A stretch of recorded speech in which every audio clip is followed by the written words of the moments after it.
the chat box kasi alam ko medyo dumami na tayo and dumarami pa tayo sa Zoom na to. So if you can let me know your name or how you want me to address you. Tapos, yung age nyo, lalo na kung YP kayo, I want to know kung age range-wise, gaano ka bata, yung kasama ngayon, ganyan. Yung home district nyo, kung gusto nyo ding ilagay ang home church, pwede din. Shout out, pwede na din. And your favorite emoji. And kung worker po kayo, pwedeng sumama po sa pag-introduce dito ngayon sa chat box. And dahil may respeto po ako, kahit hindi nyo na po ilagay ang age nyo. O, diba? Marunong naman po ako maging flexible. So, alright, if you can, please go ahead, chat, put your name, put your age, your district. Ayan, thank you. Thank you po, Deaconess Leah. Welcome from Selpak daw. Yay! Alright, nice to see you po. I'm glad you're here this morning. Ayan, sino pa? Mga YP, sige na, alam ko tatlo kayo sa isang computer. Lagay nyo lahat ng pangalan nyo. Okay lang yan. Ayan. Next naman, Care, totoo ba? Thank you, Care. Care, kasama dapat yung age doon. Di ba YP pa tayo? Mga gayon. Anyway, sige, okay lang. Sorry. Actually, mabungis-ngis talaga ako kung hindi pa halata, no? May ligaw tumawa, maririnig niyo yung boses ko. Kung hindi siya helpful, please let me know sa chat box din. Ayan, hello po, Pastor Emma. Wow, also from Selpak.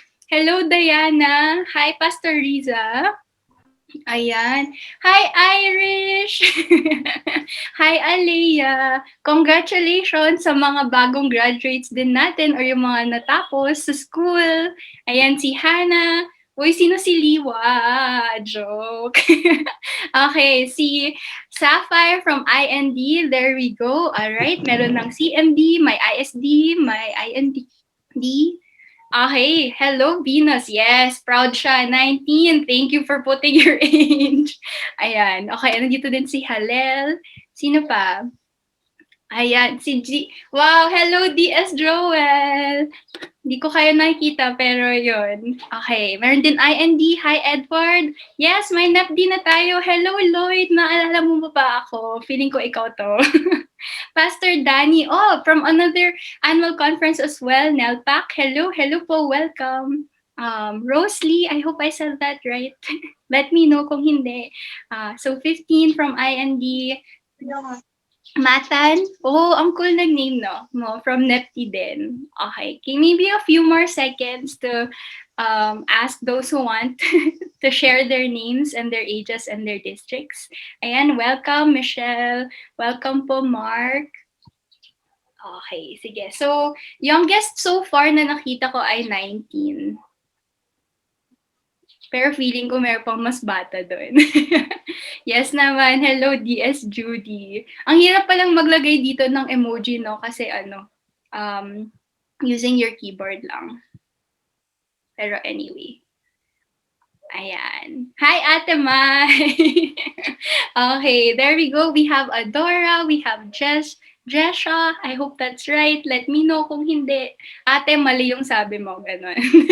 21, 16. Okay, so ISD mukhang lahat medyo represented na dito, no? Okay, so welcome to everyone.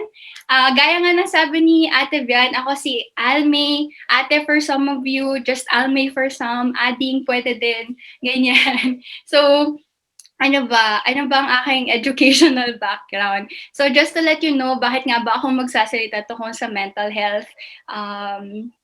I took my college degree sa UP Diliman and BA in psychology. Tapos after that, pumunta ako ng States noong 2017. Tapos nag-masters ako in counseling actually. So sa States kasi medyo iba yung mga professional names pagdating sa mental health. So madaming chuchu doon. So siguro pag uwi ko dito, isa yon sa mga fini-figure out ko pa kung ano yung magiging license ko or what. Pero at the end of the day, I'm a mental health professional, mental health counselor. Right now, actually, kahapon lang, I signed, sabihin ko na sa lahat dito, I signed with a non-profit organization, ang tawag Helping Hands Healing Hearts Ministries, which is an orphanage and crisis response unit. So ngayon ako yung mental health counselor nila doon. I do therapy sessions with kids, with adolescents, and sometimes adults as well. Right now, on referral basis then I'm doing individual counseling online with adults. So teletherapy kung narinig nyo na yun. So if you have questions, sana later on, pwede din nating sagutin kung parang, ate, ano bang sinasabi mo? Wala akong naintindihan. So hopefully, as we go along today, mas maintindihan nyo kung ano yung mga sinasabi ko din na iba't ibang jargon pagdating sa mental health, no? Pero yes, I see Faith, I see Ate Julie, Mary Joy, Micaela, Pastor Floradel, ayan. Ang Ate Blessed. Okay. All right. So that's me. You'll get to know me more throughout this. Sana I can live up to Ate Vian's really amazing introduction of me. Parang ganon. Okay, so before we start, alam ko, nag-share na kanina sila Kier and Teacher Rosie ng mga rules nila pagdating sa Zoom, 'di ba? Pagiging respectful din based on sa gadgets and everything. Ngayon naman, I want to give you a few disclaimers before we start kasi mahalaga, feeling ko na alam nyo kung anong papasukin yung ngayong umaga para may chance pa kayo na mag-back out. Hindi, joke lang. Pero just so that you can keep yourself, safe throughout this process. So first, I love healthy and honest interaction. So please use the chat box or yung reaction buttons natin. And there will be times when I will like to hear from you. So kung gusto nyong mag-speak or magpakita ng video, pwede din yun. Syempre, ang ano lang natin dyan, we're always going to be respectful. So if there's a harmful comment or something that I don't think is safe, I'm going to call that out. So walang personalan po, parang ganon.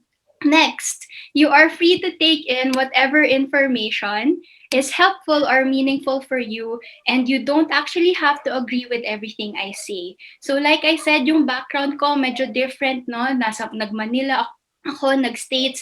There may be some things that parang mapapaisip ka, parang hindi ako naniniwala doon, or hindi pa ako fully convinced. And that's all right. You can take this time to think about that and just be open sa mga ideas na ipresent ko ngayong umaga, no?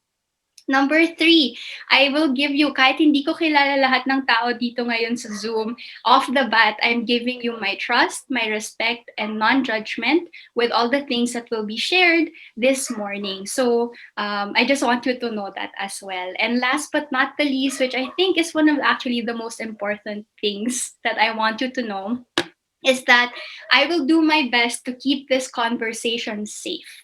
All right, what does that mean? Meron kasi tayong mapag-uusapan ngayong umaga na pwedeng hindi komportable para sa lahat ng tao. Pwedeng triggering kung narinig nyo na po yung term na yon. Pwedeng it will bring up certain things that may not be things that we're used to. So I will try my best to keep this as safe as possible. But at the same time, I want you to take care of yourselves. So if you need to step out for a bit, yung parang ayaw nyo munang marinig yung part na yon, or for example, kung gusto nyo na may pagkain, kung gusto nyo uminom muna, parang ganon, or mag-stretching, go to the restroom, do all those things that you need to do to take care of yourself. So, alam ko ma-English ako, matagalog halfway, ganyan. So, hihingi na po ako ng pasensya in advance if I get certain things wrong. Pero my hope is that kahit ganito yung speech ko, magkakaintindihan pa rin tayo kahit papano. So, if you want me to repeat something, kung hindi siya clear, if I'm talking too fast or too slow, open po ang chat box natin para sa mga ganong feedback, and talagang welcome po yung mga yon. Alright, mukhang dami ko nang nasabi. Una pa lang, di pa tayo nagsasalita talaga tungkol sa mental health. Pero para malaman ko lang kung okay na ba, kung go na ba kayo, pwedeng react button naman dyan ng thumbs up, or just a way for me to know that we're ready to move forward. Okay, I see those thumbs up. There we go. Yes naman. Okay, so actually, chine-check ko din ang ating ngayon response level based sa mga ganito. Okay, I see those hearts. All right, then we're ready to go. Okay, anong pag-uusapan natin ngayon? Siyempre, first, ano nga ba ang mental health? Sabi nga ni Ate Vian, uso na uso, patok na patok ngayong season. And I know you've heard it, and sometimes parang, narinig ko na yung medyo gets ko. Hopefully today, we can kind of get to a place na mas naintindihan natin kahit konti, no? So next doon, paano nagiging unhealthy or hindi okay ang mental health ng isang tao? How can you see? 'Di ba kung physical, medyo magpapatest ka, heart rate, all those things, parang gano'n. Paano naman sa mental health? Pwede bang i-test ang brain? Next, number 3, paano alagaan ang sariling mental health? How to take care of your own mental health? And last but not the least, we'll also talk about paano nga ba tulungang alagaan ang mental health ng mga tao sa paligid natin. Okay. So, just for a quick check din kung ano din yung thoughts and feelings nyo, walang tama or maling sagot dito, no? Pero I just want to know, anong unang naiisip nyo pag naririnig nyo yung salitang mental health? So, you can use the chat box for this, na parang, ano ba yung una nyong naaalala or what do you think that means kung gusto nyong isipin din yun? Does this make you feel happy? Does this word make you feel nervous? Or nasistress kayo sa word na mental health? Sawang-sawa na ba kayo? Parang ganon. And yes, Pastor Joel, I did study in SMU po, Southern Methodist University. Okay. So, ayan. Gamitin naman natin ang chat box. Tingnan nga din. Mabilis pa yung ko. Pero ito yung question. Use the chat box to tell me what comes to mind when you hear the phrase mental health. And you can be very honest with me kung hindi masyadong clear kung ano bang mental health. Kung confused ka, pwede mo ding ilagay doon. Kung ayaw mong malaman ng lahat yung thoughts mo, pwedeng yung sa akin lang, parang just share your thoughts with me, parang ganon through the chat box. Pero, yeah. Meron ba? Merong willing mag-share ng thoughts nila pagdating sa mental health? Ano nga ba yun?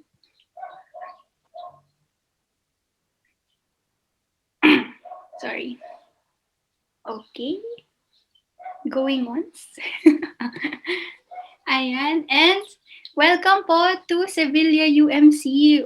Wow. Okay, 4-year-old, 10-year-old, 12. Okay, alright. So meron din po, mukhang 4-year-old ang ating yung guest ba ngayong umaga. Okay. Alright. O, diba? Sige, okay lang. Next na tayo. Okay, so sana kung ayaw nyo ng chat box, sana pwede naman yung game. Pagbigyan nyo na po ako. Dito po ako nag-e-enjoy sa mga konting pag-game ko. Anyway, kung sa personal po tayo, kilala na ako ng mga CMD and mga ibang MYF dito or yung mga naging estudyante ko sa SCYD, diba? May pa-prize pa ako. So malay nyo po ngayon, baka may pa-Gcash. Alright. Pero anyway, let's play this game. All you need to do is react yung celebration or yung shocked face dun. Okay. So I'm also getting some replies pa rin dun sa kanina, which is completely fine. Pero try natin din tong game na to, no? Okay. So try nga natin kung true ang isang bagay, patingin yung react button nyo na celebrate or party hat. Patingin, ayun, nakita ko na yung sa iba, kay Diana, kay Kier, sino pa? Yes, there we go. All right, very good. Very good, students. Okay, and then next, paano kung false? Ano ang pipindutin nyo? Yung ating shocked face. Oh! There, I see your shocked faces. I wish I could see them in person, pero sige, emojis muna. All right. So, sige. Kung ayaw nyo naman po ng react buttons and you want to be different, pwede din. You can use the chat box. You can type out true or false. Pwede din po yun. Flexible din po ako sa ganon. Okay, let's start with our first statement. Statement number 1. Mental health problems are common. True or false? What do you think? True or false? Mental health problems are common. Okay, I saw some say true. Okay, most people. Okay, some of you said no, false. Okay. All right. So mostly dito ang nakikita ko sa ating screen ay true ang sagot. Okay. And the answer is true. So mental health problems are common, but I think the reason why people get confused about it is because some mental health problems are more intense or more problematic than others, kumbaga. So dun tayo parang saglit hindi naman ganun yun nga intense talaga yung word ko, or hindi naman ganun ka difficult yung nakikita, no? Pero we'll talk about this more later. So I like that we're able to think lang right now kung ano din yung general ideas nyo about these statements. All right. Next one, statement number 2. Ready na? Number 2, hindi ka pwedeng magtrabaho kung may mental health issue ka. True or false? And syempre, no judgment dito kung true or false ang inyong sinagot. It's okay. We're going to talk about this. So I see false, false. I see some true. I see a lot of false actually, and then some true. Okay. All right. So, ngayon, i-explain ko din ang sagot dito. So, the truth is pwedeng true or false, pero generally, hindi siya reason to not be able to work, no? But there are times when your mental health is at a certain unhealthy state na talagang mahihirapan kang mag-work. Pero definitely, hindi siya overarching statement na parang just because you're struggling a little bit with your mental health doesn't mean na hindi ka na pwedeng mag-aral, hindi ka na pwedeng magtrabaho, hindi ka na pwedeng makisalamuha sa iba. Actually, the truth is a lot of people we know are probably struggling with mental health issues pero hindi lang natin napapansin or hindi natin alam. Okay, so it's hard to gauge, kumbaga. Okay, next one. Mental health illnesses are a sign of weakness. Sige nga po, tingnan natin. I see false. Ano sa tingin nyo? True or false ang statement? Okay, overwhelmingly. Shocked faces kayo. Sino nagsabi nun? May ano ba? May ganung reaction din.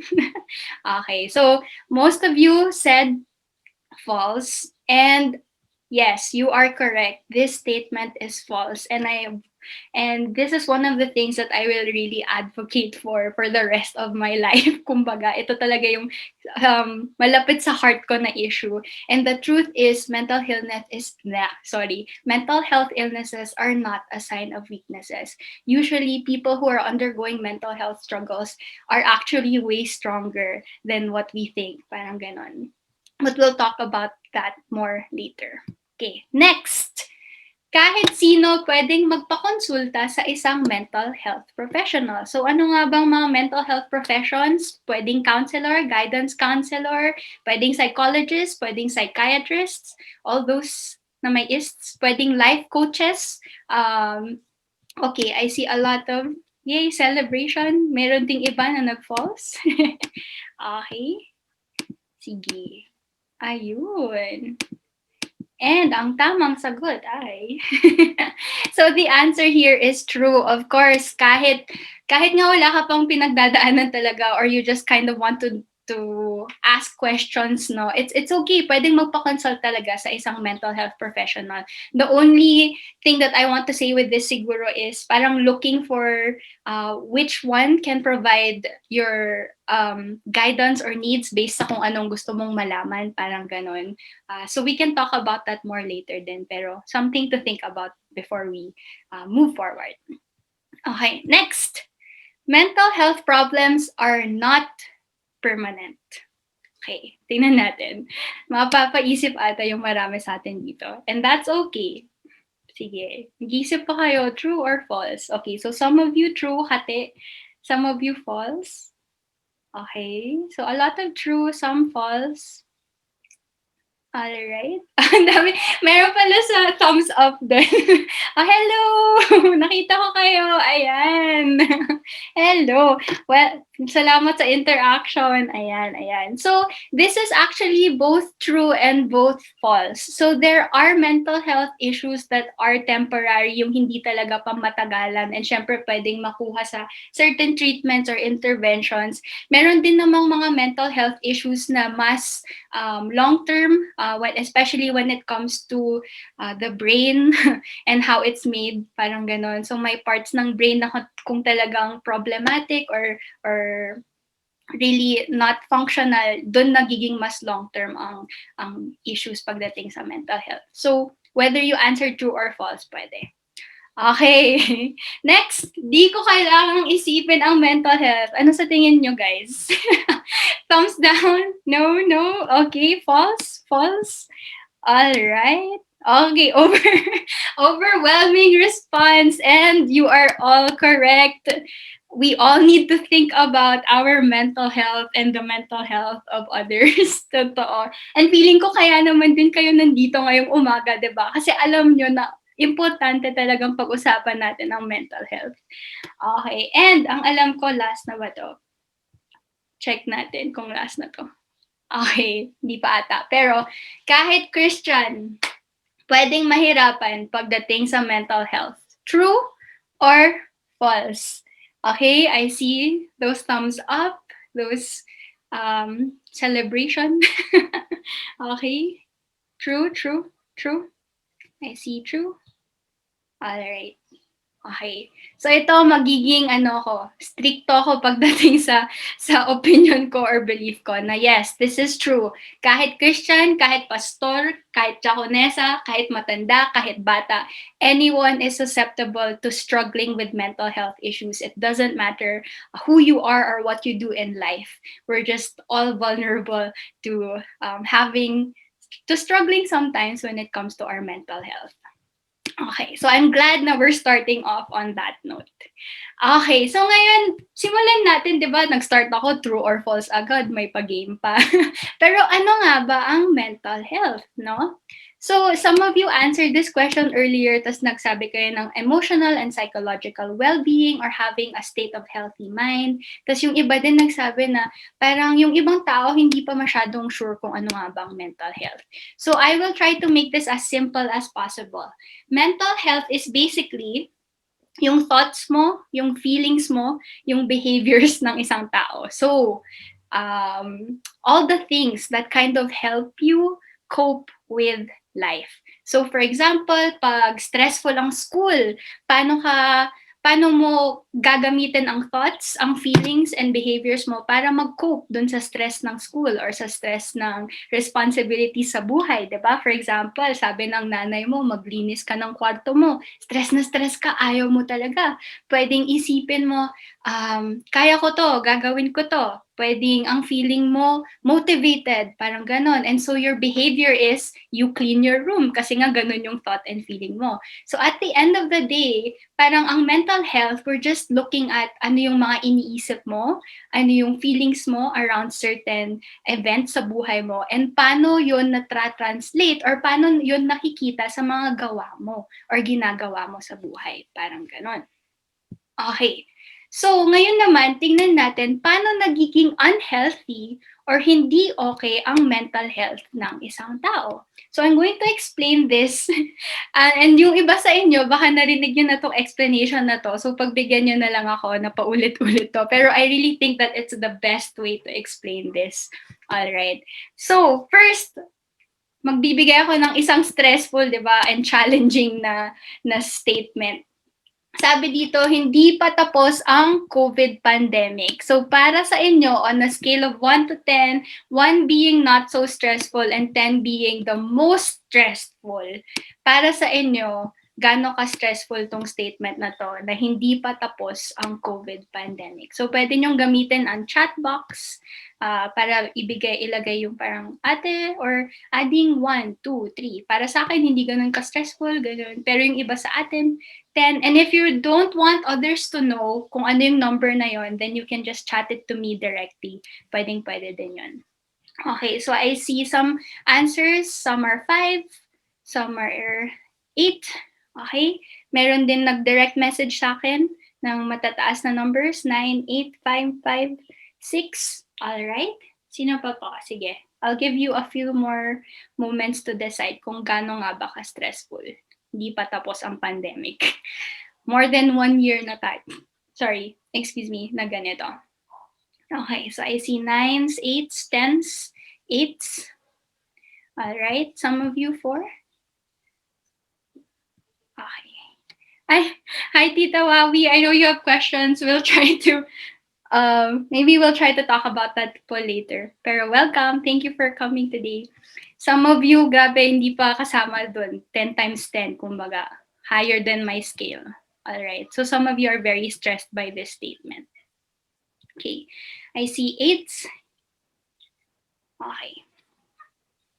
And di ba minsan ang hirap na maging honest na sabihin na talagang for me, ang laki-laki or sobrang stressed ako dahil sa statement na to. Kasi we have this fear of being judged as weak na parang hindi ba natin kayang mag-cope, parang ganun. Pero today, I want you to know that wherever you find yourself on this scale, whether you're at a 1 or a 2 or a 9 or 10 or even 100, there's a place for that sort of stress and feeling overwhelmed. May rason kung bakit ganong level yung stress mo. And it's not a pure reflection of how bad you're doing or parang how yung capacity mo to overcome challenges, parang ganon. Okay, so, yun. The reason why, di ba, lahat siguro dito, I saw numbers ranging from 3 to 10, di ba? And a lot of you actually medyo dun sa 5 to 10. Pero the reason why, di ba, lahat naman tayo nandito sa same na, nandito tayo sa Pilipinas, kumbaga same na nalalasanan natin yung COVID pandemic. Pero ang tanong ko, bakit iba-iba tayo ng level ng stress pagdating dun sa statement na yun, di ba? Kasi sana, pare-parehas tayo na para sa ating lahat, parang 4 or 5 lang yun, parang ganon. Well, the reason why people respond to stressful situations differently is because we all have different brains, kumbaga. Oo, isang brain, lahat naman ng brains natin medyo similar, pero in terms of function, in terms of the things that happen in our brains, unique yun sa'yo, diba? Kasi based yun sa experiences mo, based yun sa paglaki mo, parang ganon. And the second thing that makes us different is how we learn to cope with stressful situations. Alright, so let me explain this a little bit. Hayaan nyo muna na maging medyo bio ang aking peg ngayon. Okay, so for some of you med students or nagbabio or mahilig sa science, baka narinig nyo na ang fight or flight response.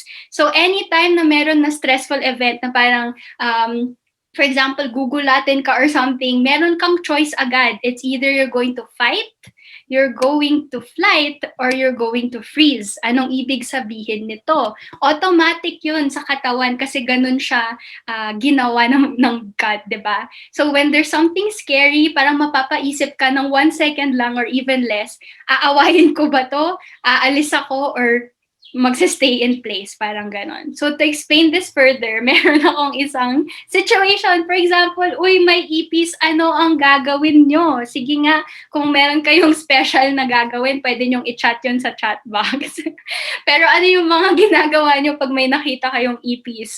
Siyempre, yung iba dyan sisigaw, yung iba parang kukuha ng tsinelas, papatayin, or hihingi ng tulong, parang ganon. So linagay ko lahat yan, no? Wow, meron din mag-spray ng Baygon, o diba? May laging handa.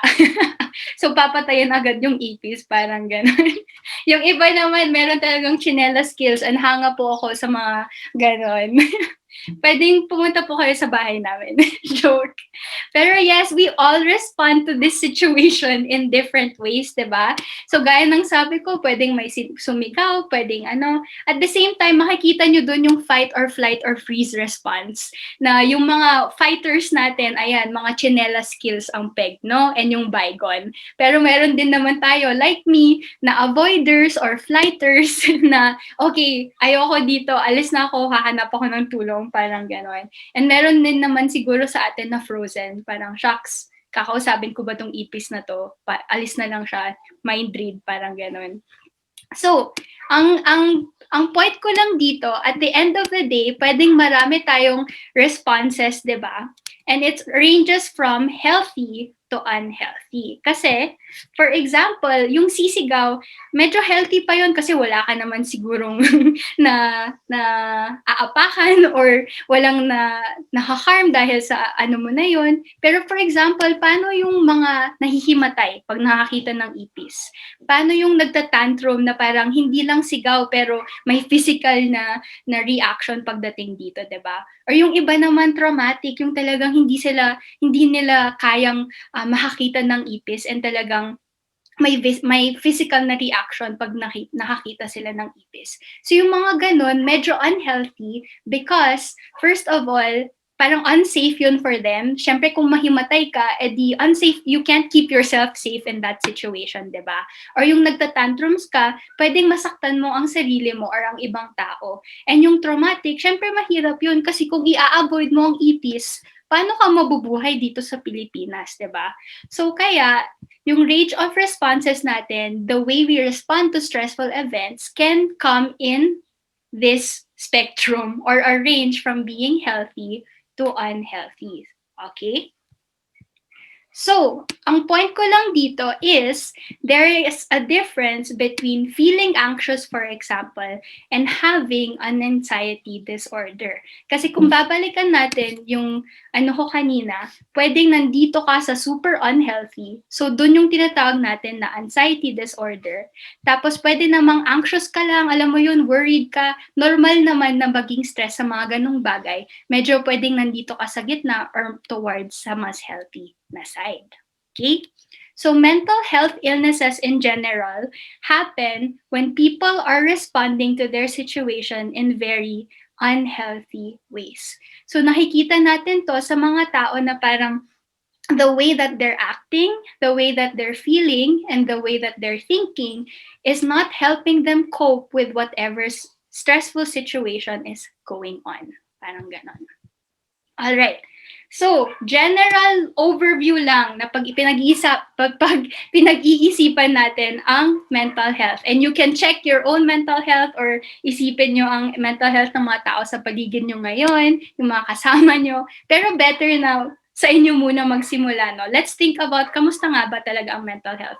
So, when I think about mental health, ito personal ko na summary lang based on my experiences and sa school, I've come up with 5 questions that you can ask just to kind of get a gauge na ganito ang mental health ko right now. So the first is, are you able to express and regulate your emotions well? Anong ibig sabihin nito? Parang kung galit ka, alam mo na galit ka, pwede mo siyang i-express in healthy ways na siguro pwedeng magganon ka or isulat mo sa journal mo, mga ganon.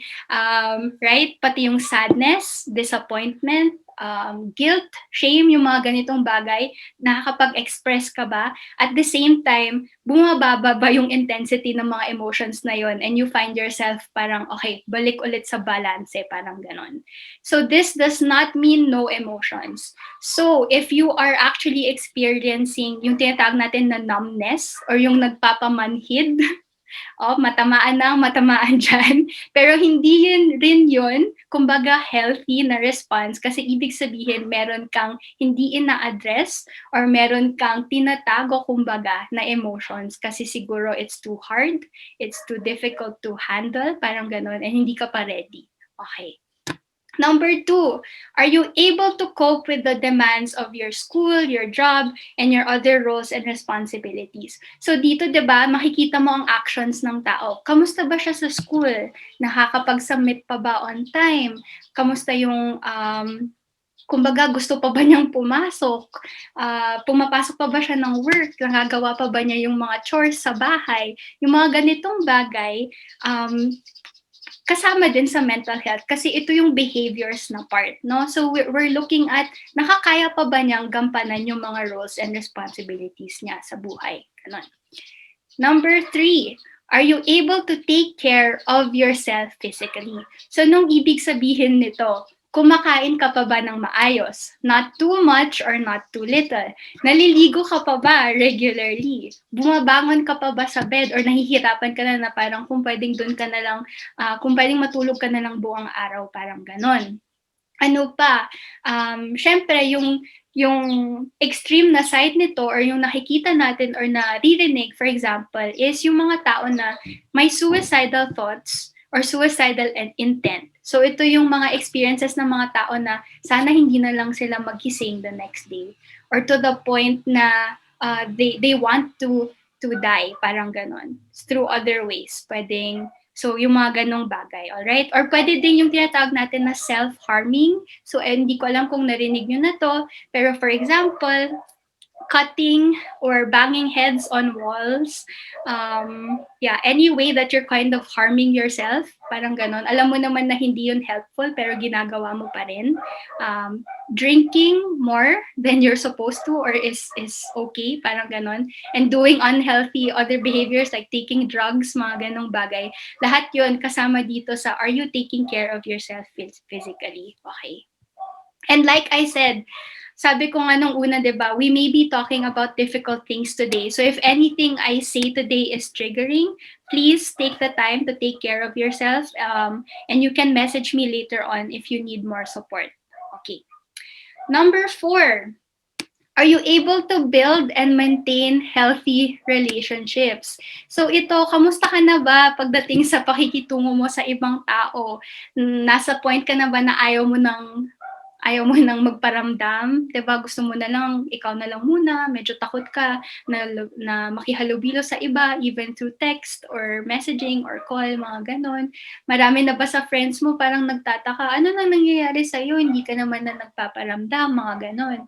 On the other hand naman, pwedeng nagiging harmful na ba or toxic ka para sa mga iba mong friends or sa family mo, parang ganon. Kasi lagi ka na lang irritable, lagi ka na lang nagko-complain, parang hindi na ganun ka-healthy yung relationships mo sa iba, 'di ba?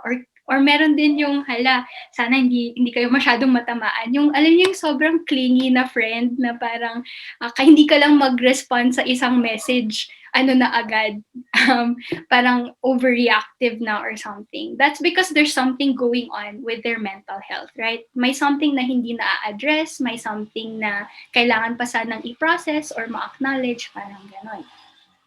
Last but not the least, ito yung, kumbaga, pag sinabi yung mental health, feeling ko, ito lagi ang iniisip ng mga tao, no?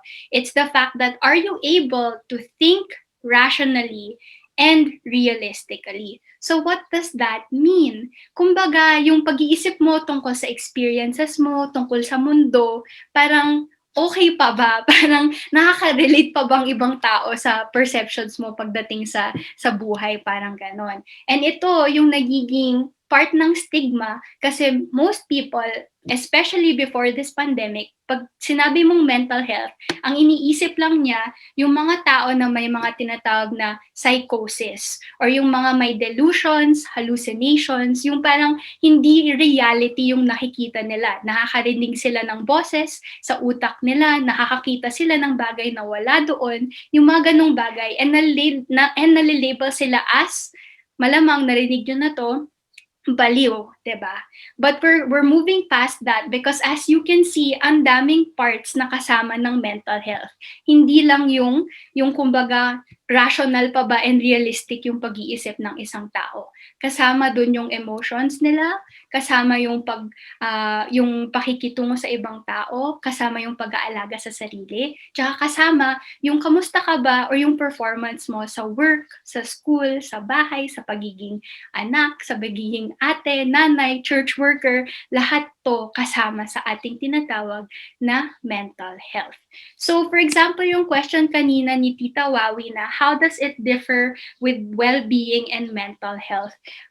Generally, feeling ko ang laki ng sakop ng mental health na pwedeng isama talaga yung mga parts of just feeling okay when it comes to how you're dealing with life, parang ganon, based on your brain and all your emotions, pakikitungo sa iba. Kasi gaya nga ng sabi ko, ang powerful ng brain, no, ang daming bagay actually na yung brain ang in charge, parang ganon. Kaya ang lawak ng sakop ng mental health. Okay. So, dahil dyan, ang dami kong sinabi. 2 seconds break muna tayo. Mag-stretching kayo, kuha ng tubig or snack or something. Kung may candy kayo or pwedeng tayo muna para medyo gumalaw-galaw para hindi ma-strain ang mga muscles, ganyan. And kung may questions kayo, you can ask them now based on what I've said so far. Pero let's see if I can answer them now or later. Yeah. Okay pa ba kayo? Thumbs up naman dyan. Alam ko ang dami kong sinabi ngayon. Okay. Yeah, yung iba, thumbs up. Okay. Sige. Okay. Alright. Sige. Pause muna tayo ng 2 minutes.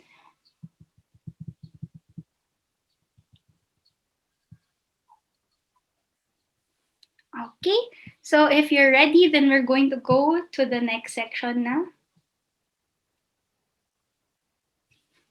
Okay, and actually, okay. Hindi pa pala, sorry. Okay, so ito pala, no, when we're thinking about mental health in general and kung kailan nga ba dapat maging concerned sa mental health mo or sa mental health ng ibang tao, you're going to be looking at changes and consequences. So, titingnan nyo kung anong effect nung mga differences na yon, na parang kung dati yung friend nyo, for example, pagdating sa feelings, hindi naman siya mainitin ng ulo, pero bakit ngayon parang mas madali na siyang mairita? And it has to be, isipin natin kung yung length of time na nakikita mo yung change na to. Kasi pwede naman kung mainit yung ulo, pwede ngayon lang kasi talagang may stressful lang na situation, 'di ba? Pero kung parang regular na yun na yung norm, parang mapapaisip ka na baka may something, no? Other changes, for example, pagdating sa pagtulog, dati regular naman yung 6 hours or 7 hours of sleep, pero recently siguro 2 linggo na, 2 weeks na siyang may insomnia, tipong 2 or 3 hours lang ang sleep every day. And alam ko siguro yung mga estudyante dito parang, ate, norm na yan. Ate, ganyan na ang buhay namin. Parang ganon. Walang choice, no? Well, I'd like to think na may mga times talaga na pwedeng regular lang yon, pero may times din siguro na mapapaisip tayo na talaga bang healthy yun, na kung insomnia yon ng ilang months, gaano katagal ka pa na pwedeng ganon ang rate. Okay, what else are we talking about here? Pagdating sa eating habits, dati, and I'm going to be very honest with you, no? For example, ngayong pandemic, you see a lot of people who either gained weight or who lost weight. And I think one of the things that we have to be aware of is weight gain or weight loss can also be part of mental health. If someone is gaining weight, it could be because of the meds they're taking or may mga health conditions nila, no? So let's also be careful pag magsistay tayo ng the first thing we say pag nakita natin, di ba? Uy, tumaba ka, parang ganon. And I know it comes from a place of like, wow, I'm happy to see you. Mag-usap tayo tungkol sa isang bagay. At the same time, pwede din siguro tayong maging sensitive or maging aware na parang malay natin kasi yung weight loss or weight gain na yun baka tungkol sa mas deeper or mas mahirap na issue or struggle, right? So let's be careful sa mga ganon na comment. Yeah, so meron nag-comment dito ng body shaming is not really good. Yes, that's true. And again, this is something that we have to learn kasi siguro dati yun yung norm. Wala namang nagsasabi na hindi tama yun. Pero ngayon siguro that we're able to learn more about why certain things happen to our bodies, yun nga, let's be more sensitive and caring na lang. Na parang, uy, kamusta ka? And siguro hindi na lang weight yung una nating tatanungin. And later on, may mga i-share ako sa inyo na ways na pwedeng magkamustahan tayo in a way that's more caring and more sensitive sa mga pinagdadaanan ng ibang tao. Okay. Ano pa? So, hindi ko alam kung iaano ko pa ba to, pero just to siguro give you a brief overview lang, no, if you've heard of the term trauma. So this is a significant event na is perceived as a threat. So pwedeng personal or nakita mo lang, parang ganon, which causes deep distress. So ngayon, ang sinasabi ng ating mga psychologists, ng mental health professionals all around the world, basically we are all traumatized by the pandemic. Parang whether you've experienced a lot of things personally or even just as a whole community, parang ganon, lahat tayo meron deep distress na naranasan dahil sa pandemic na to. So it makes sense if you're struggling right now. It makes sense kung dati okay ka naman pero bakit ngayon parang naninibago ka sa mga nararamdaman mo. I can tell you that it's okay. We can understand it because no one has ever had to deal with this much stress before pagdating sa health, pagdating sa bawal lumabas, yung mga ganitong bagay. So I just wanted to give that point of view as well. Okay. So, typical trauma responses lang, changes in mood, hypervigilance, excessive worry or fear, nightmares, bedwetting, physical pain, loss of focus, and trouble. So, ang ano kasi dito, syempre ang hirap, no, na isipin, dahil ba traumatized ako? Dahil ba burnt out ako? Dahil ba may anxiety disorder ako? Pag mga ganun na mga tanong, kaya importante na magpakonsulta sa isang mental health professional kasi mas makakapagbigay sila ng accurate na information and siguro mas bibigyan nila ng understanding yung sa situation mo and kung ano siguro yung thoughts nila tungkol sa pinagdadaanan mo. So, alam ko marami ngayon pati sa TikTok, sa lahat ng social media na about mental health, about taking care of yourself, which is all good, di ba? All this information is out there. At the same time, let's be cautious about diagnosing ourselves or diagnosing people around us. Let's make sure to really ask people who know what they're doing para hindi lang tayo yung nagde-decide tungkol sa mental health natin or ng ibang tao. Okay. Alright. So ngayon naman, dahil ang dami ko uling sinabi, ito, tatanungin ko kayo in general, and this is open to feedback. Kung gusto nyong mag-share through mic or through showing your video, you can raise your hand. Pero just a general question, pwede din sa chat box na. Pero I want to know your thoughts na, kamusta nga ba ang mental health ng mga kabataan ngayong pandemic? So, just think about kamusta yung sarili mo pagdating sa mga sinabi ko kanina, sa emotions mo. Manhid ka na ba? Or lagi ka na bang galit? Lagi ka nang nalulungkot? Laging umiiyak? Mga ganon. Sa thoughts mo, parang, do you feel hopeless na parang sa tingin mo hindi na magiging better yung situation mo? Lagi ka na lang nagiging critical sa sarili mo or sa sitwasyon or sa ibang tao? And sa behavior mo, for example, yun nga, anong effect nun pagdating sa school, pagdating sa work, pagdating sa pakikisalamuha mo sa iba? Nag-isolate ka na ba? Ayaw mo nang makisama sa friends mo, ganun, or ayaw mo nang nakakamusta ka, parang ganun. So let me know kung gusto nyong mag-share ng thoughts nyo, pero in general, what have you observed? Kamusta ang mental health ng mga kabataan ngayong pandemic? Okay.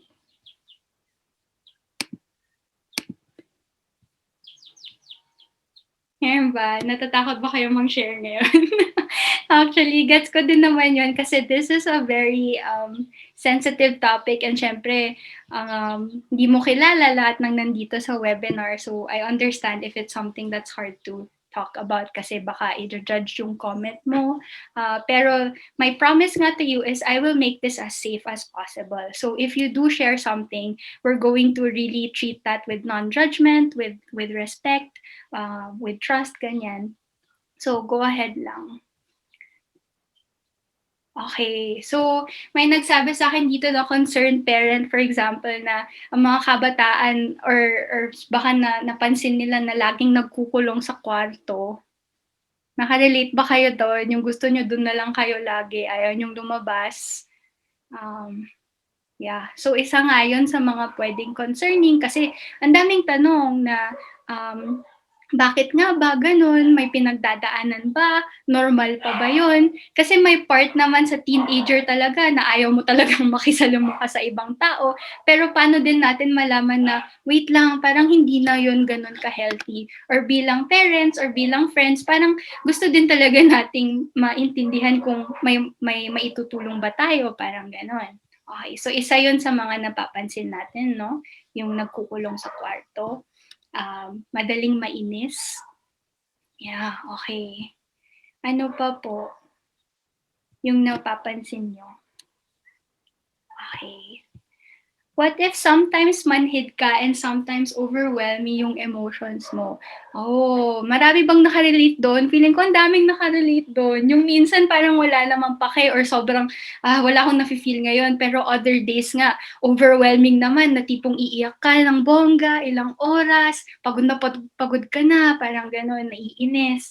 Okay. So, pagdating sa question na to, pagdating sa emotions natin, it's really about ano yung epekto nun sa sarili mo. If you don't feel consistent, if it's something that's bothering you, then maybe there's something there. Kasi ang nakikita ko sa question na to, parang naiisip mo na baka may better way para i-handle ang emotions mo, parang ganon. So, yeah, we can talk about that later din sa taking care of yourself, parang ganon. So, siguro ang nakita ko dito parang yung pagiging roller coaster kumbaga ng emotions na minsan na nararamdaman talaga natin yung pagiging irritable, yung pagiging galit, disappointed, all these things, no? And then some days pwedeng wala kang pake, parang ganon. Okay. Sino pa ang may experiences pagdating sa mental health? So, hindi ko ina-answer yung questions kasi feeling ko more complex siya. Pero ngayon parang ang talagang tinitignan natin kung ano yung mga experiences or kung ano yung mga nararanasan ng mga kabataan. Okay. Okay, so some of you are also asking about how to handle loss, for example, or yung grief na tinatawag natin. Hi, very good questions. I wish we have time. Feeling ko may part 2 talaga to, Teacher Rosie. Kasi ngayon talagang overview lang ang ating mapag-uusapan. Pero sige. Yes po, may second siya. Okay. May second session. There we go. So, may part 2, pero alam kong hirap nun kasi parang 1 month pa na maghihintay tungkol sa part, no? Ay, oh. Pero that's okay. Ang nakita ko dito, some of you are dealing with loss, which is such a real thing kasi alam ko na maraming nagkakasakit na mga lolo at lola natin, even parents and relatives in this season. And alam ko na talagang may mga nawalan na ng mahal sa buhay dahil sa pandemic na to and throughout this pandemic.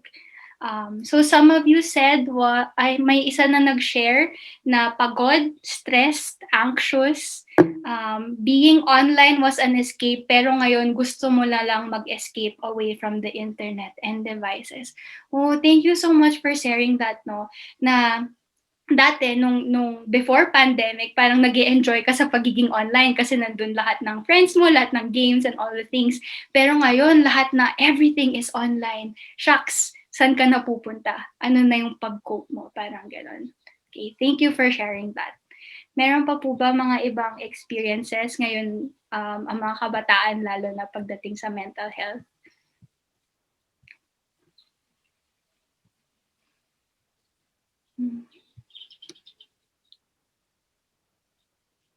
Siguro I'll give you a few more moments to think kasi medyo mahirap nga itong pag-isipan. Pero even within yourself, kumbaga, mag-reflect ka.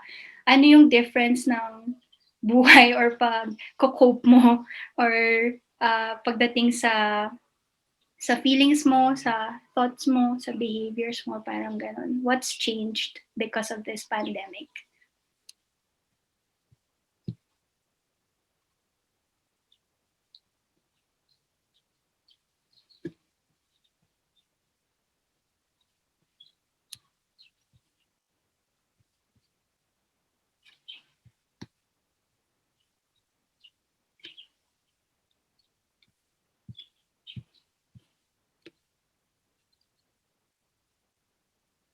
Okay, so merong comment po dito, lahat idinadaan sa online kahit issues sa kagalit without considering the thoughts ng mga makakabasa. So, ang nakikita ko dito, for example, parang dati kayang-kaya namang sigurong i-control ang sarili na kung galit ka sa isang tao, hindi mo, parang ipaprocess mo muna sa sarili mo bago mo i-share online or parang making good decisions kumbaga pagdating sa pakikisalamuha sa iba.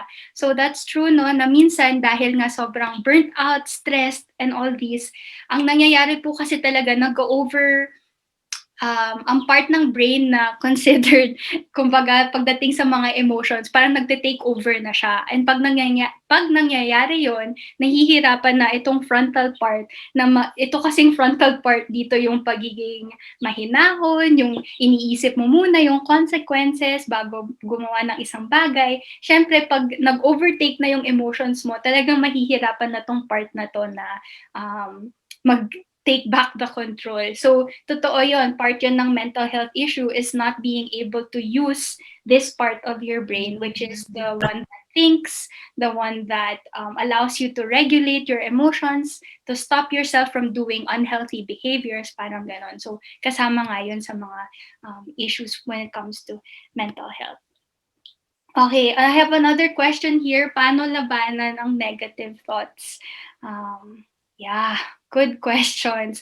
So, ang naririnig ko dito, ang experience ngayong pandemic ay parang ang dami mong nararanasan pagdating sa negative thoughts. Dati siguro kahit sabi mo lang kaya mo 'yan, tapos okay ka na. Pero ngayon kahit sabihin mo na kaya mo 'yan, parang hindi siya enough, 'di ba? Tapos paulit-ulit yung mga thoughts mo na shucks, hindi ko to kaya, hindi ako magaling, kasi hindi ako okay na tao. 'Di ba? Parang nag-aano siya, spiral down. So we'll talk about this in the next section no, when it comes to taking care of yourself. So thank you for that question. Meron pa ba? Last, okay, para move on na tayo kasi alam ko hanggang 11 lang tayo today. Alright. So, paano nga ba alagaan ang sarili pagdating sa mental health? So, paano nga ba maging mas comfortable sa mga emotions para hindi siya roller coaster gaya nung sinabi ng isa nating kasama, or paano i-control or i-regulate yung mga negative thoughts na pinag-iisipan. So, I'm going to give you a few things lang to think about, no? So, suggestions lang siya, and it's not going to be parang a one-time, parang pag ginawa nyo to, ayos na yung buhay nyo, parang ganon. It's really a process, and each person is going to be different. So, some of these things can be helpful for you, other things may be not so helpful. So, I'm going to open this up siguro na if you have further questions later on, ilalagay ko yung email address ko, and we can talk online siguro about some of those things. Kasi feeling ko talagang mas better yon kesa kung ina-address ko siya lahat-lahat, parang gano'n. Okay, so first, Be kind to yourself. Ay, okay, may gusto nami-miss niyo bang school? Okay, so yes, be kind to yourself. It's okay not to be okay, and it's okay to make mistakes. So the first thing that I really want us to practice, and this is one way to get over negative thoughts, is being kind to yourself and accepting na, shucks, talagang galit ako ngayon. Shucks, talagang pagod ako ngayon, parang ganon. So talking to yourself with acceptance, knowing na yung gaya nung sinabi kanina na ako ngayon manhid, that's okay. Kung ngayon overwhelmed ka, that's okay too. Pero it's really speaking to yourself with kindness. Kasi minsan, 'di ba, parang tayo pa yung pinaka-critical sa sarili natin. Yung mga thoughts natin sa sarili natin, never nasasabihin natin sa ibang tao. Pero bakit sa sarili natin, kayang-kaya nating sabihin yung mga ganong bagay? Okay. Next, be honest with yourself. Gaya, related din to sa being kind to yourself, no? Na especially when it comes to what you're feeling and what you're thinking, na maging honest ka. Yung sinabi natin kanina na pag manhid, ganon, it's okay to say, manhid ako ngayon. Tapos siguro later on, tanungin mo sarili mo, ano kaya yung ina-avoid mo na feeling? Ano kaya yung bagay na ayaw mong maranasan? Parang ganon. Selos ba yun? Hurt ba yun? Disappointment? Parang ganon. Let's ask ourselves, ano sa tingin yung nasa ilalim ng mga ganon na nararamdaman natin, no? Okay. Next, give yourself time and space and let others know if you need it. Ito, feeling ko very important. Kaya siguro din yung mga ibang parents, confused sila sa mga anak nila and all. Kasi hindi sila humihingi ng time and space, parang inaano na lang bigla. So siguro, for some of you na if you don't want your parents to be too concerned, or parang wag mag-worry kasi kailangan mo lang ng time and space. Sana pwede, and sana parents maging open din tayo, no? Na kung kailangan ng time and space ng mga kabataan, let's allow them that. Let's give them that. Kasi baka may kailangan silang i-process. Let's not take it personally na dahil ayaw nila tayong makasama. Although alam ko na may parts talaga ng teenagers, or may part talaga na minsan hindi nga safe ang adults, kaya ayaw nilang i-share yung thoughts and feelings nila. Pero that's later on, yung sa next part natin. Okay. So it's okay if you need to take a break, parang ganon. And this is what you can do pag nafe-feel mo na overwhelmed ka, pag nafe-feel mo na medyo, shocks, anong nangyayari sa thoughts ko, sa feelings ko, sa behavior ko. Please go to your safe places with intention. So anong mga safe spaces na to? It's trusted friends and family, quiet places like your room kung saan ka pwedeng mag-process, pwede kang mag-isip talaga, or doing certain activities na nakaka-relax or therapeutic kung narinig nyo na yung term na yon. For example, doing art, playing a sport, journaling, music, devotional, or even cooking, yung mga ganong bagay. So this is very specific sa kung ano yung helpful para sa'yo. And kung hindi mo pa alam kung anong helpful para sa'yo, then this might be a chance for you to learn those different ways. Okay. Next, very important, get meaningful rest. So alam ko mahirap to kasi for some of you, this may not be an option. Yung parang module after module after module, walang space para talagang magpahinga. Pero let's really think about it kasi nga, gaya nga ng sabi ko kanina, kung months na yan na 2 hours of sleep lang ang nakukuha mo, let's think about kung anong effect nun sa katawan mo, and it's really going to affect your life and all the things, diba? So let's think about, are we getting physical rest? Are we getting rest from our emotions? Yung tipong, diba pag umiyak ka talaga ng bongga, ang sakit nun sa mata, diba? So are you able to rest after those huge emotional experiences? Kasi draining talaga yung mga ganon.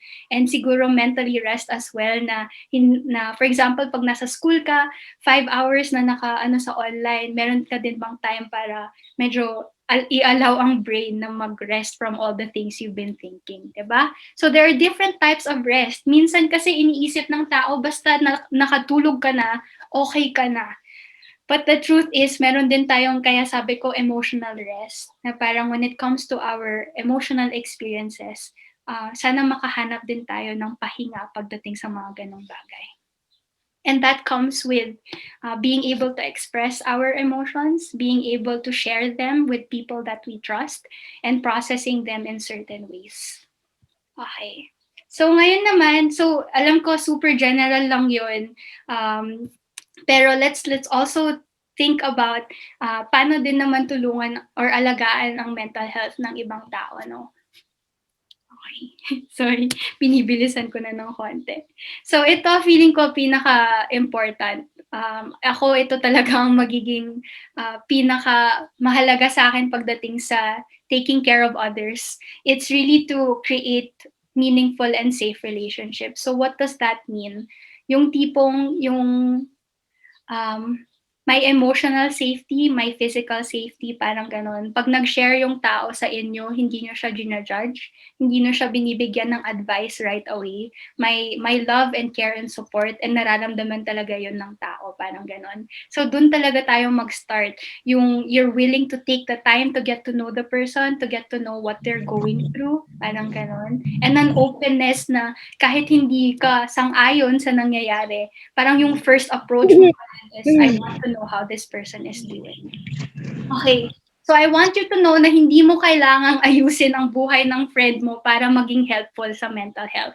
So it doesn't have to be this huge thing na, di ba, pag may nararanasan siya na stress sa work, biglang ang sasabihin natin, sino ba yan? Sinong boss yan? Or sinong classmate? Sinong nambubuli? Parang ganun, no, ang approach natin.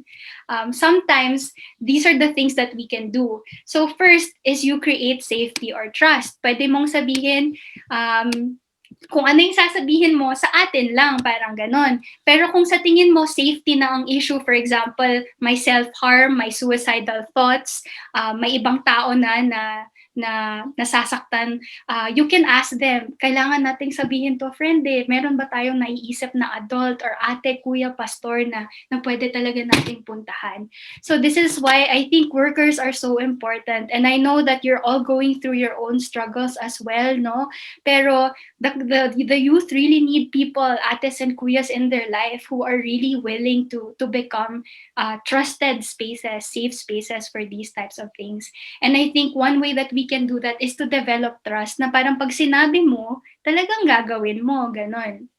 Ano pa, kahit anong sabihin mo, hindi magbabago ang tingin ko sa'yo, 'di ba? This space of non-judgment na just because hindi ako naniniwala or hindi ako sang-ayon sa naging desisyon mo, hindi ibig sabihin na bababa na yung tingin ko sa'yo or feeling ko hindi ka na tao, parang gano'n. Walang gano'n sana.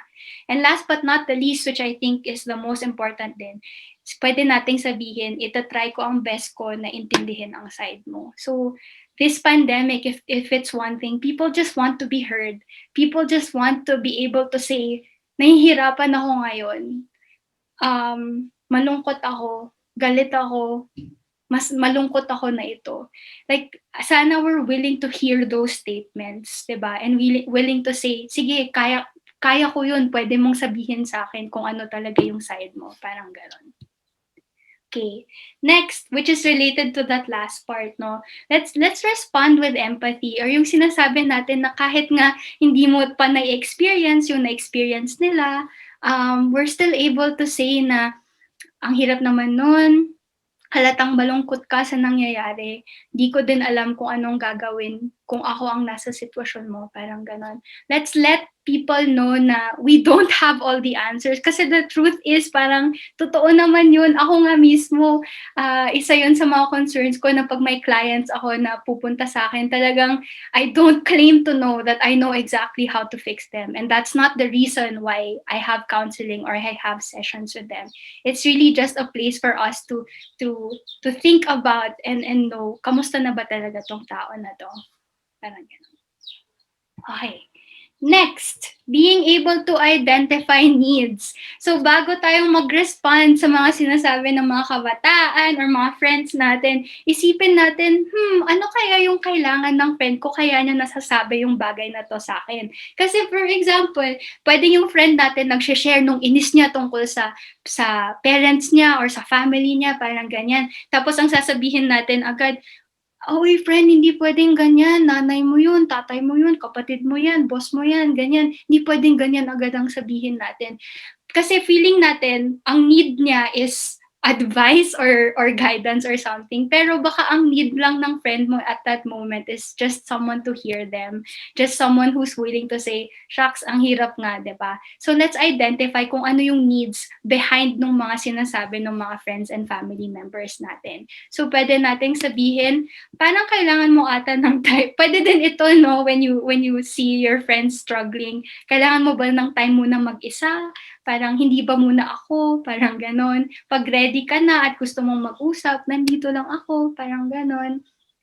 And last but not the least, malay nyo, meron kasi minsan na, di ba, pag gutom ka, mas irritable ka. So, malay natin, baka gutom muna yung friend natin. So, tanungin nga muna. Or pwede talaga nating alamin and tanungin, ano nga ba yung need nyo this conversation? Ano ba yung maitutulong ko sa'yo during this time? Wag lang tayong mag-assume na alam natin kung bakit pumupunta sa atin yung friend natin or yung anak or young people, no? Let's ask and get to know ano nga ba ang need. Okay, last but not the least, which alam ko, expert na tayong lahat. And kaya ko din siya linagay na last. Kasi I think it's important for you to know na usually last mo na to na gagawin, no? Mauuna muna yung safety, yung empathy, and identifying needs before you provide assurance. Okay, so what does this look like? Being able to say, naniniwala ako na kakayanin mo yan. Nandito lang ako or kami para suportahan ka. Kahit anong mangyari, hindi mo kailangang harapin mag-isa. Diba? Ang gandang pakinggan ng mga ganong bagay. Ako lang ba? Heart naman dyan sa mga gustong makarinig ng ganito sa buhay. Meron bang mga tao sa buhay nyo na feeling nyo ganito ang pwedeng sabihin sa inyo? Kung wala, right now, I'm telling you, meron sana. Na ako mismo naniniwala ako sa inyo, sa kakayahan nyo. Oh, I see so many hearts. O, diba? Thank you, thank you. Alam ko na dahil nakarelate din talaga kayo dyan. Okay, so, sabihin natin na nakita nyo na yung friends nyo, nakita nyo na yung mga ibang young people, tapos trinay nyo na itong mga to, tapos parang, saglit, it's still not helpful or ano. that's okay. I want you to know na minsan nagpa-plant lang tayo ng seeds tapos hindi natin nakikita yung result or na may effect siya until later on, no? So my advice or my encouragement for you is just to keep doing this over and over again. And whether or not they tell you thank you or whether or not siguro nakikita mo yung result, I want you to know na kung trinay mo to, that's enough, parang ganon. So let's say na feeling concerned talaga kayo sa friend nyo kasi parang hindi na talaga healthy yung nangyayari pagdating sa mental health nila. These are the warning signs to look out for. And siguro pag nakikita nyo yung mga to, then it's time to really consult with a mental health professional. And hindi na lang makakaya nung parang skills nyo pagdating sa empathy and all. So for example, excessive worry or fear to the point na hindi na nga sila willing to fight, or hindi naman fight, pero they're not willing to face certain challenges, di ba? In life. Feeling excessively, ito, talagang excessively sad or low because minsan, totoo naman, sad ka lang, malungkot ka ngayon, parang ganun. Pero yung excessive na sadness to the point na hopeless ka na, to the point na hindi ka na nakakakita ng hope or ng positive things, then that means there's something there as well, right? Lalo na kung meron ng self-harm and meron ng suicidal intent or suicidal thoughts. Okay. Next, confused thinking or problems concentrating and learning, kumbaga. So kung nakikita mo na, shucks, parang iba na yung mental state, hindi na nakaka-focus, hindi na nakakapag-isip talaga, mga ganon. So extreme mood changes, including uncontrollable highs.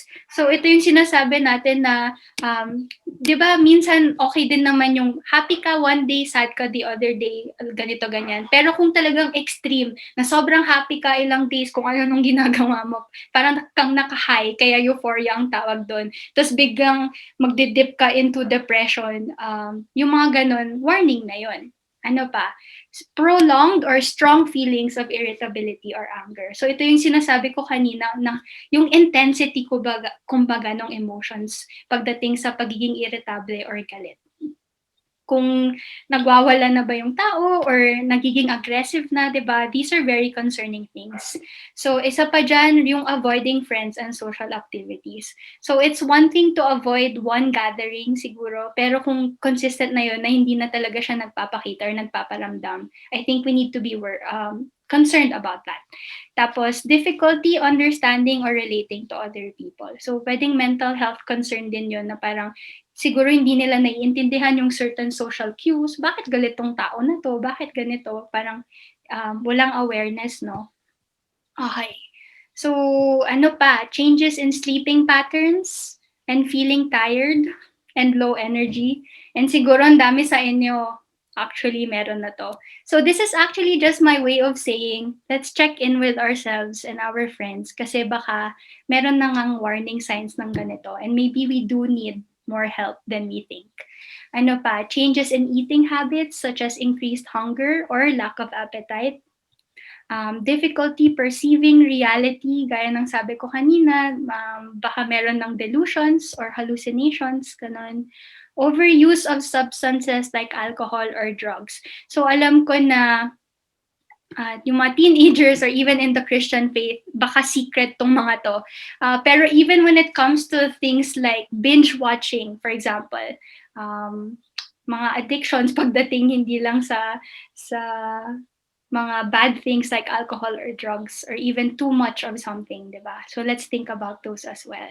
Tapos ito, feeling ko important, no? If you have multiple headaches, stomach aches, back aches, ganyan, tapos wala namang physical reason kung ba't mo yun nararanasan. Usually, dahil meron yun psychological na root or causes. Okay?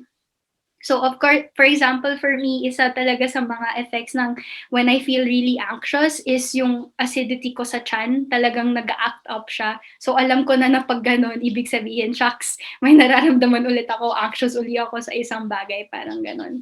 Okay, so gaya ng sabi ko kanina, self-harming, suicidal thoughts, and then inability to carry out daily activities, kumbaga, or handle daily problems and stresses. Yung tipong kahit maliligo lang or kahit may papagawa lang na chore, parang hirap na hirap talaga na gawin yung mga bagay na yun. Okay. So, if you are concerned about someone's mental health based on this checklist, please consult with a mental health professional. So, I'm going to send this this handout through here in a few minutes. Give me a few minutes to figure that out para meron kayo lahat ng to, hindi nyo kailangang isulat. Pero you can check out these resources, yung UP Diliman Psychosocial Services. And alam ko nagbibigay din sila ng free ng counseling. Pero right now siguro sa students ng nila, even Ateneo. Pero baka ang Ateneo mas may openings din sila. Pero kung gusto nyong tumingin ng mga mental health professionals in your area, pwede nyong i-visit tong It's Okay to Cry ng Philippine Association of Psychologists. Tapos per area, nandun yung mga pwede nyong ipuntahan ng mga psychologists and psychiatrists. Okay. And syempre, nandito din naman ako as a resource. So, like what I said, I'll be giving out my information later. Okay.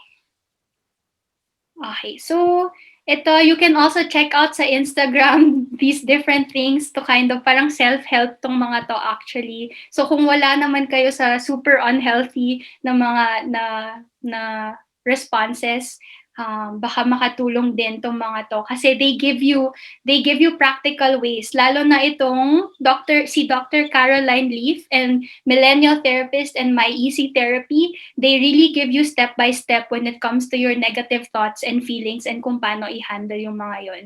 Kung gusto niyo din ng mga nakakatawa, pwede yung Chi-Bird Art or yung Awkward Yeti. And my advice, especially for those who want to know more about what it's like to support people with depression and anxiety, please follow itong Real Depression Project. Kasi for example, if nasa point ka na burnt out ka na kasi laging pare-parehas na lang yung naririnig mo and parang it feels like this person is not getting better, then that's a whole other issue. And I think it needs more processing talaga on your part and looking at, is there something sa thoughts mo about mental health that needs to be addressed para maging mas open ka and mas helpful sa mga nakakaranas ng mental health concerns.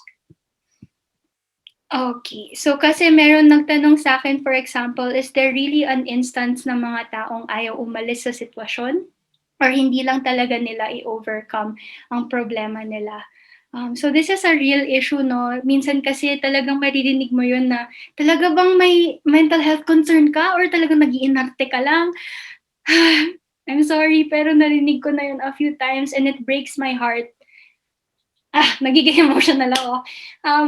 Kasi it's at the end of the day, hindi po helpful ang mga ganun na comments natin. And the more that we say those types of things, the less willing a person will be to really come to us about what's really going on. So, when you ask me na talaga bang nag-iinarte ka or nagdadrama, that tells me that you're more concerned about how their behavior is affecting you rather than being really concerned about what's going on with them. So I'm going to be very honest with you, mga ate, mga kuya, mga pastor, mga teacher.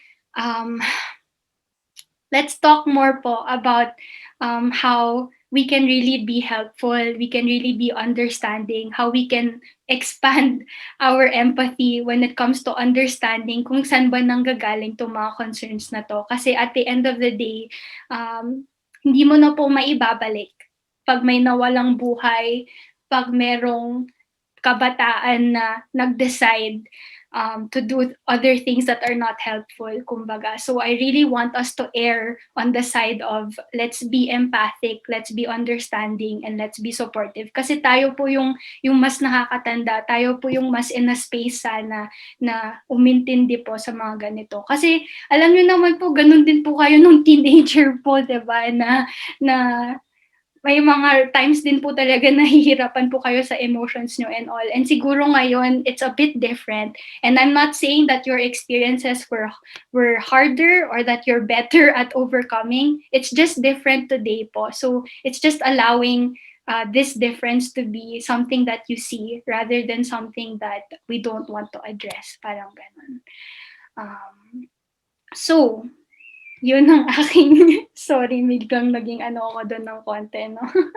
Anyway, I don't know, Teacher Rosie, may time pa po ba tayo for questions or pa-end na po tayo today? Naka-mute po kayo. Pwede po tayo siguro mag-extend Okay. for several questions para at least meron po tayong masagot po yung mga immediate na questions kung meron po. Yeah, thank So, you, Teacher Rosie. and thank you very much, Ading. Very talagang timely at saka informative talaga yung yung napag-aralan natin ngayon. Hindi lang para sa mga kabataan kundi maging sa aming mga church workers and even sa aming mga parents as well. Yeah. Ayan, so time po ng ating ng questions. May mga questions po ba tayo? Kung hindi kakayanin, in personal pwede po sa chat box. Okay, sige. Habang nag-isip po kayo ng mga tanong nyo, ilalagay ko po sa Google Drive yung ating handout or PowerPoint para may copy po kayo. Yeah, thank you. And please be very, kasi syempre, let's be respectful na ako po yung may gawa nito. Yung mga ganung bagay. Alam nyo na po yun, sana. Okay, sige. Questions po. Meron actually, saglit lang po, Teacher Ryan. Okay. Okay. Habang nag-iisip din po kayo ng questions, baka pagbalik ko, 100 na yung questions. Wait lang po, isa lang po ako. Okay. Let's talk. Okay. Bakit hindi siya nag-save? Okay, sige, try natin. One question, sige, I'm going to read this out loud kasi baka may mga kabataan na or mga participants po tayo na makarelate po dito, no? Sabi niya, what if after years of bad mental health and things are beginning to get better, can healing happen in the blink of an eye or may process po ba? What if I feel mo healed ka na biglaan? Is that a sham? Or are you denying na you're still struggling or is it accepting life as it is? Ooh, loaded question. So thank you, Ading, for that question. And I think I want to share this with everyone, no? Na the healing process or finding a place na parang masasabi mo na you feel better about your mental health is really a unique journey and it's yours, kumbaga. So if you believe that you're in a better place right now, then parang pwede mong i-celebrate yun kasi ikaw lang talaga yung makakapag-decide and makakapagsabi na you're at a better place or nakapag-heal ka na from all these things, no? And I want you to know that kasi siguro you have all these questions kasi iniisip mo, saglit, parang yung isang tao talagang ang hirap ng process niya hanggang ngayon hindi pa siya okay, parang ganun. Pero it's not going to be helpful to compare your experience or your healing journey with others. What's really helpful is you being honest with yourself and knowing na, alam nyo, happy ako sa kung saan ako ngayon. Talagang ang dami ko nang natutunan, ang dami ko nang na-experience in life. And that's okay.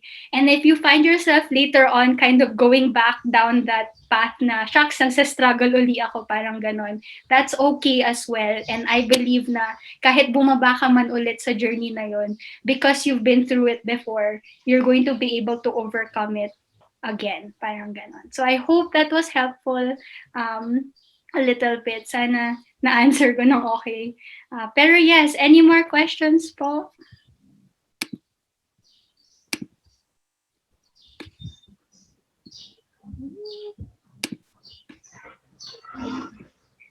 Mukhang mapaisip kayo ng bongga kasi tama, ang dami ko po talagang sinabi ngayon. Ako po yung, ang dami ko pong na-share na information and baka na-stress po actually kayo sa dami. Okay.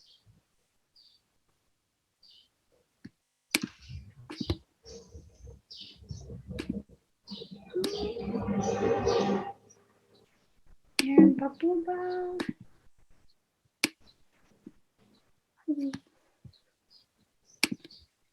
Meron pong isang tanong dito, what if this youth had experiences traumatized and anxiety after a year na wala and bumabalik ulit? Ano po ang pwedeng i-advise po? Good question po. So, I think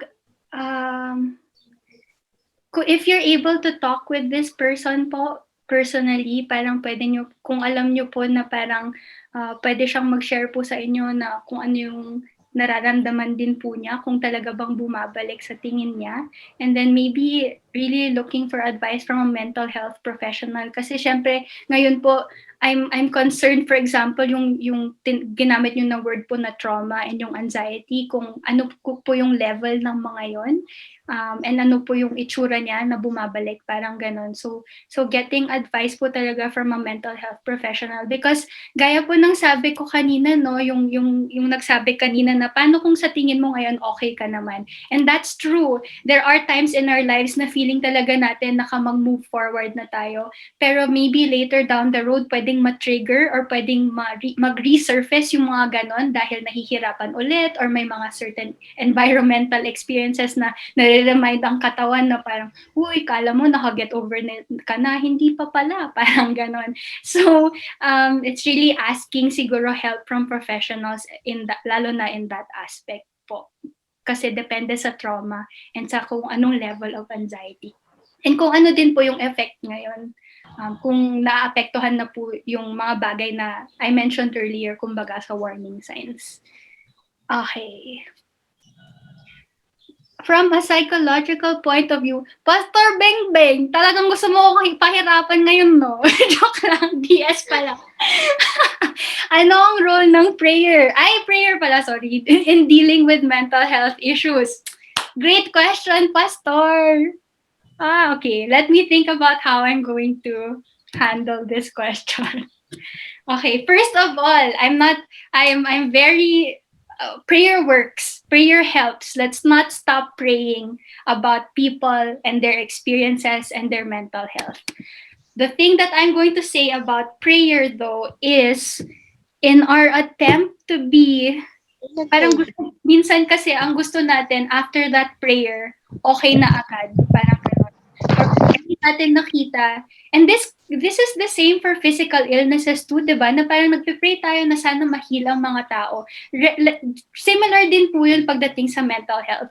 So when we're praying about mental health concerns and stuff, yes, let's pray with faith and thanksgiving and all these things. And also, siguro one of the things that I want us to be reminded of is just because you don't see na naging okay agad, it doesn't mean that God is not working. It doesn't mean that God didn't hear that prayer. And definitely, we don't want to impose na parang prayer, this person's faith, yun yung rason kung bakit sila nag-i-experience ng mental health concerns. So, di ko alam kung nasagot ko po ba yun, Pastor. Pero ang point ko lang is when we're praying for others, let's take those into consideration para hindi siya nagiging barrier, kumbaga. Kasi alam ko na may mga kabataan na parang, hindi ko alam kung makarelate kayo hindi, pero parang napapaso na sa prayer. Parang gano'n ang peg.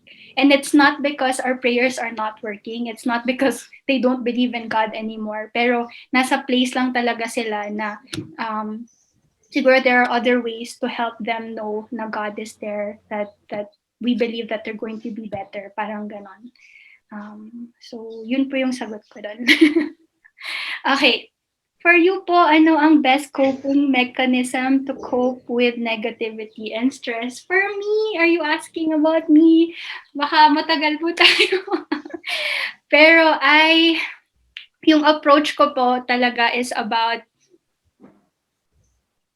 ano ba, healing in relationships. Hindi ko alam kung magme-make sense yun. Pero I really think that the best way to cope with negativity and stress is a lot of self-awareness, being willing to go on this journey of parang paano nga ba alagaan ng mental health, and having people beside you who are really trustworthy and can go through this with you, parang ganon.